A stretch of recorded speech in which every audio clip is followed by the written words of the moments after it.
જય સ્વામિનારાયણ મિત્રો, આ છે ભગવાનનું ગામ એટલે કે ગઢપુર ધામ. અહીંયાની સાંકડી શેરીઓ અને માટી પણ ભગવાનને ઓળખતી છે, કેમ કે શ્રીજી મહારાજ પોતાના જીવનકાળના 24 વર્ષ ને 3 માસ તો આ ધામની અંદર રહ્યા હતા. તો ચાલો તે દેવના તમને દર્શન પણ કરાવું. તો પહેલા તો વિઘ્ન વિનાયક દેવ અને શિવલિંગના પણ દર્શન થાય છે. પછી ભગવાનના કુળના દેવતા એવા હનુમાનજીના પણ દર્શન થાય છે.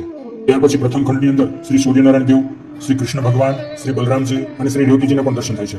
પછી બીજા ખંડની અંદર શ્રી હરિકૃષ્ણ મહારાજ, શ્રી ગોપીનાથજી મહારાજ અને શ્રી રાધિકાજીના પણ દર્શન થાય છે. અને આ ગોપીનાથજી મહારાજની મૂર્તિને શ્રીજી મહારાજનું અંગો અંગ અને કદ માપીને બનાવી છે. અને શ્રીજી મહારાજે બધી જ મૂર્તિને પોતે જાતે પધરાવીને સ્વયં આરતી ઉતારીને પ્રાણ પ્રતિષ્ઠા કરી છે. અને જ્યારે આ મૂર્તિના દર્શન કરીએ ત્યારે સાક્ષાત ભગવાન અહીંયા જ બિરાજમાન છે એવી પ્રતીતિ થાય છે. હવે ત્રીજા ખંડની અંદર જોઈએ અને અહીંયા શ્રી વાસુદેવનારાયણની મૂર્તિ છે અને શ્રી ધર્મપિતા ભક્તિમાતાની પણ મૂર્તિ છે. પછીના ખંડની અંદર શ્રી સુખછૈયાના દર્શન થાય છે અને શ્રીજી મહારાજની ઘૂઘરીવાળી ચાકડી પણ અહીંયા દર્શન માટે મૂકેલી છે. ત્યારથી જમણી સાઈડમાં શ્રી કષ્ટભંજન દેવની સરસ એવી મૂર્તિ પણ પધરાવેલી છે. હવે જોઈએ મંદિરના પાછળના ભાગમાં આવેલ દાદા ખાચીનો દરબારગઢ. દરબારગઢની વચ્ચે ભાગમાં લીમવૃક્ષના દર્શન થાય છે, જ્યાં અનેક વચનામૃત વાંચેલા છે. અને અહીંયા ઉગમના બારના ઓરડા આવેલા છે.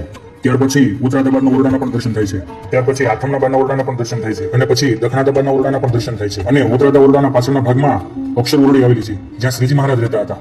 અને શ્રીજી મહારાજ આ ઓરડીની અંદર 15 વર્ષ ને 6 માસની રાત્રિ અહીંયા પહોંચ્યા હતા. તો ચાલો એ અક્ષર ઓરડીના આપણે દર્શન કરીએ.